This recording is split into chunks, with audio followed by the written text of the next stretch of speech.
හායල් ඉතින් මගේ හතරවෙනි vlog එක මේක. ඉතින් අපි යන්න හදන්නේ ටිකක් උස දියල්ල බලන්න. ඉතින් අපි දියල්ල ගාවට ගිහින් මේ වීඩියෝ එක සෙට් වෙමු. ඉතින් යාළුවනේ අපි ගිහුදන්ට ඇවිල්ලා ඉන්නේ. අපි වල වෙන්නට යන්නේ ඇල්ල බලන්න පුළුවන් වලට. මම තව ටිකක් පෙන්නන්න හොඳටම. අපි ඇල්ලේ පල්ලෙහාට බහින්න හදන්නේ. ඇල්ලේ පල්ලෙහාට බහැලා වීඩියෝ එක සෙට් වෙමු.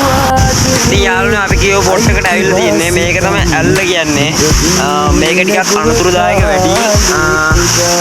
අර පල්ලෙහාට තමයි බහින්න හදන්න රසන්ට. ඒ පැත්තට බහින්න තැනක් හොයන්නේ. මොකද කියන්නේ මේක පොඩ්ඩක් අනුතුරුදායක වැඩි කියලා කට්ටිය කියනවා. මෙතන පොඩ්ඩක් වතුරු පාරක් සැර වැඩි. අනික උලක් ගන්නත් වැඩි. අද කාලගුණෙත් පොඩ්ඩක් වැඩි. ඉතින් අපි බහින්න හදන්නේ. බැහැලා අපි වීඩියෝ එකට සෙට් වෙලා කතා කරමු. ඉතින් යාළුවනේ අපි ගමන ඇවිල්ලා අවසානයේ ඇල්ල ගාවට ඇල්ල පල්ලෙහාට බහින්න තමයි ලෑස්ති. ඇල්ල පල්ලෙහාට බහිනකොට පේන විදිහ තමයි මේ. ඉතින් අපි ඇල්ල පල්ලෙහාට අතෙන්ට බහැලා අපි වීඩියෝ එකට ආයෙ පල්ලෙහාට පල්ලෙහාට බලනකොට මේ විදිහ ලස්සනට පේන්නේ. පොඩවුණත් පිට වටන අපේ කැමරාවට පොඩ්ඩක් අවුල් යනවා. පොඩ්ඩක් ඊට පස්සේ ඉන්න බෑ. ඒ තරම් උලඟ මොනවද ලස්සනයි. අපි කියුදන්ට ආවා.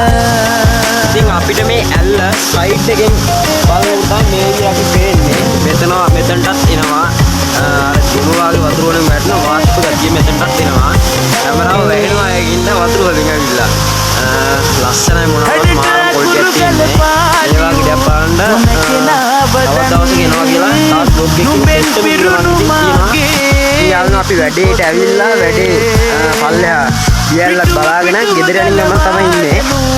ඉතින් මගේ යාළුවා යනවා ඉස්සරහින්. ඩයිල් එක තනියෙන් යනවා මාත් ඉන්නවා. බයයි මොකද